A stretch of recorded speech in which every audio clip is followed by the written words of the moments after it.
What I'm doing here is the last word in mechanical keyboards for typing. So modders, people, keyboard hobbyists, please look away. This video is not for you. I write a lot. I'm an engineer and a novelist in my spare time. I've published 2 books, pretty big, fat books. They're quite successful. The first one is The Blasphemy Law, and the second is The Extraordinary Rendition. So basically, just showing you the size of the books. I mean, this is not a plug, or maybe it is a plug for the books, but The Blasphemy Law and The Extraordinary Rendition.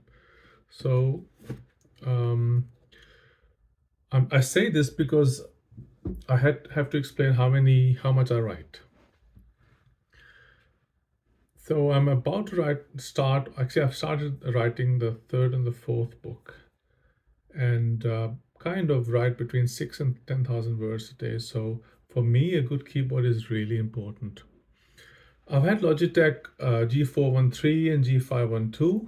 So the Logitech G513 and the G512 and the Logitech G413, that looks quite similar. So I've had those, and each of them lasted around 320,000 strokes, give or take, which is less than 0.5% of Logitech's claimed life of 70 million keystrokes. So my keyboard, the one that I just showed you, the Logitech G512, was really beginning to affect my workflow. I mean, it was double pressing, it was missing keystrokes, and the number of mistakes I was making, I did a check, and I was around about the 50% error rate, which is ridiculous. So I did some research, and man, it opened my eyes really, and I discovered keyboards are more than just keyboards. They're a big, deep rabbit hole. Now, the world is full of unhealthy obsessions where people spend so much time, energy, and money buying and modifying things instead of using them for what they're made for. So I've myself been kind of, fallen into that trap with other things. So I kind of thought, I'd do a video so that everyone who needs to know what a mechanical keyboard is and which one to buy can kind of skirt around that rabbit hole and not fall into it. So, I mean, the custom keyboard scene is extreme, and you can easily spend over $1,000 buying a keyboard and then roughly the same amount again, modifying it in all sorts of ways. So, most people, though, really need a keyboard as a writing tool, and the difference what I found between your ordinary Logitech keyboard that you can get along with a desktop computer or as an accessory for a laptop, the difference between that and a really nice feeling mechanical keyboard is so big that it really starts making a huge difference in terms of your speed, in terms of fatigue for your fingers. So it is an important thing to get if you're serious about writing a lot. So anyway, let me just, without wasting more of your time, let's go and discuss what a mechanical keyboard is. So mechanical keyboards come in all sorts of sizes, and like I showed you here, that is a full-size keyboard, right? That's the Logitech G512. Now it's got a numpad, and it's got additional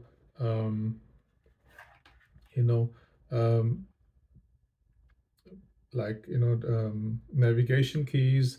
Your navigation up, down, left, right arrows are separately just here.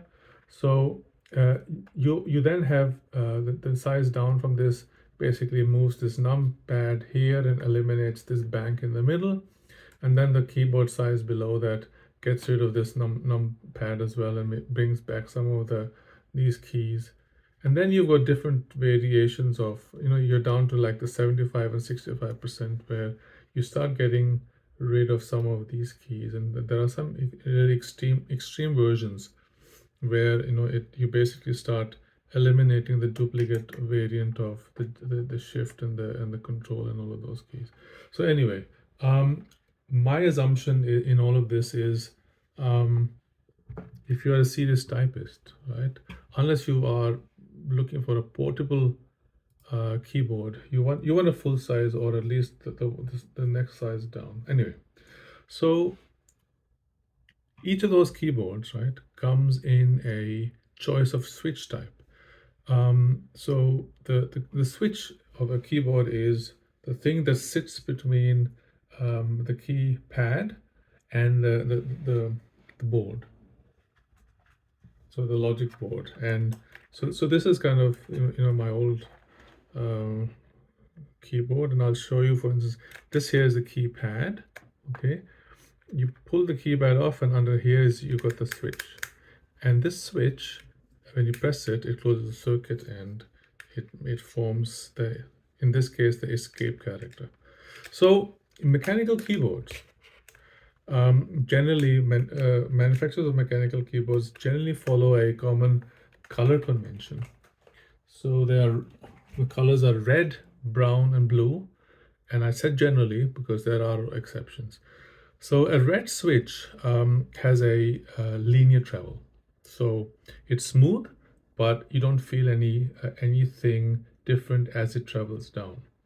The blue has a ramp in the travel, so as it goes down, it gets there's like a smooth kind of like a notchy feeling. It's not like a notch, but it's kind of it's a ramp.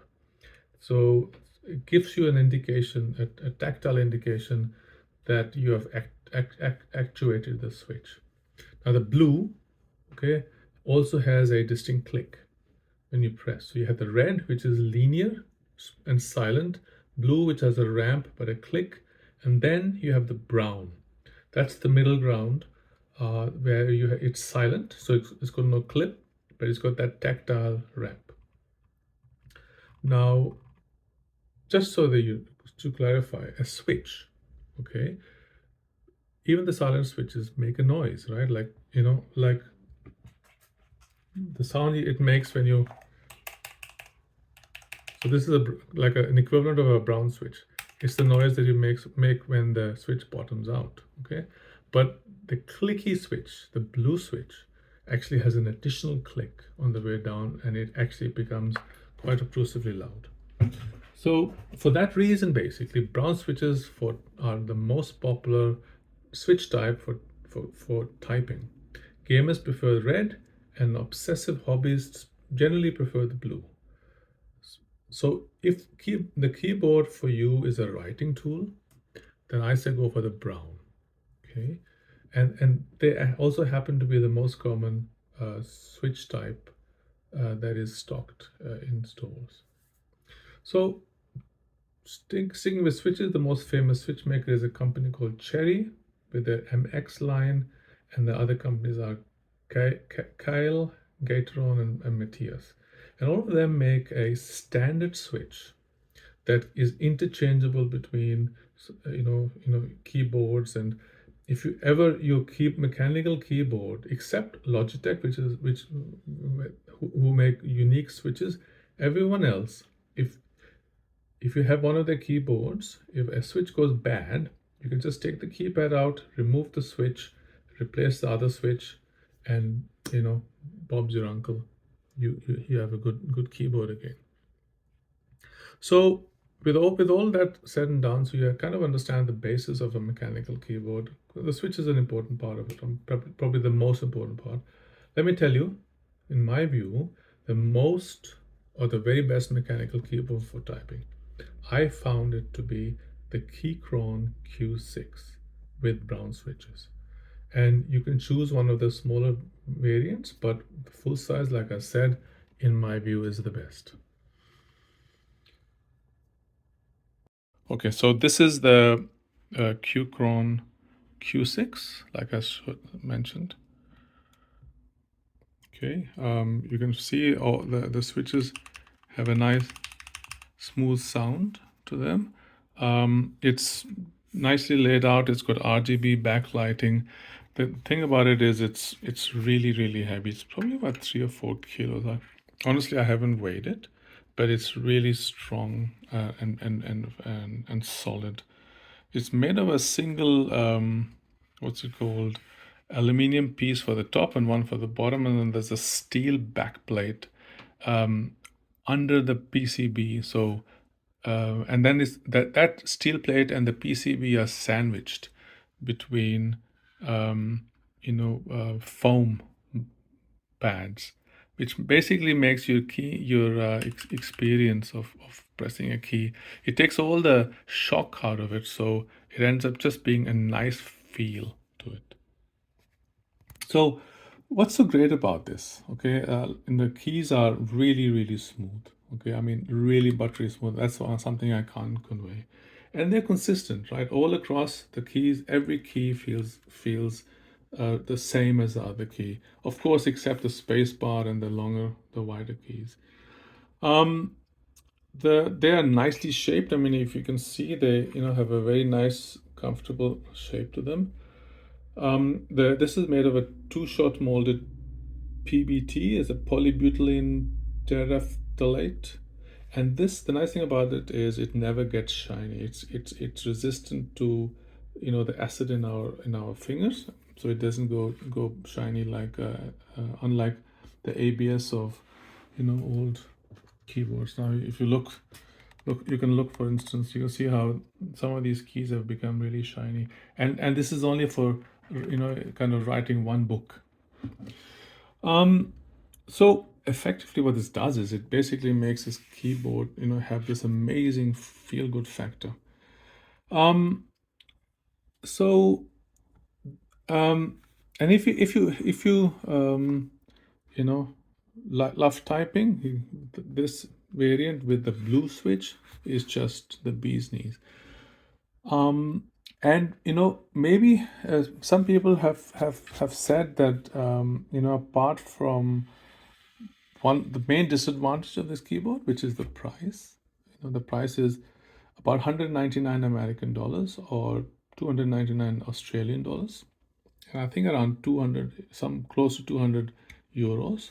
So apart from the price, the main disadvantage of this keyboard is that it's a little thick, and people have said it needs like a hand rest. Now, if you have large hands, I mean, I find it really comfortable. Small-handed people might find the distance between here and here a little bit of a stretch.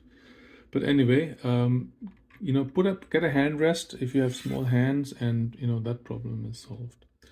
Now, look, if this keyboard is too expensive for you, right? There are alternatives. You can still buy a really good keyboard for about a third of the price. And I would say the next best is a Keychron C2. So this one is the Keychron Q6. That one is the Keychron C2, which doesn't have the full aluminium and solid metal treatment. That's about 99 Australian dollars, a third of the price. It has a similar switch, so a similar feel to this. And I would say it's still close enough. If you don't buy this, you only have that. You will not even know what you're missing, and it'll still make you very happy. And I'm not a Keychron fanboy or anything like that. So Keychron is just the company I kind of found to be the most value for money, and most easily available where I live, which is in Australia. But there are really good alternatives from SteelSeries, Ducky, Razer, or Royal Clutch, and many more. And in each of them, you can get wireless and wired versions, and with and without RGB. And look, the nice thing about this keyboard, for instance, is this will last you. And if it doesn't, if some switch should go wrong, it's so easy. I just lift the key pad up, and easily I can remove the switch, and I can do that with tools that they have provided. Keychron provide tools in their box. So this is a puller for the keypads, And you also have a puller for each of the, to remove the switches. So that's a switch puller. But anyway, so that's basically it. So really what I'm saying is, whatever you do, don't spend big bucks on anything but the Keychron Q series, and just stay away from that rabbit hole. I hope that helps. Happy typing.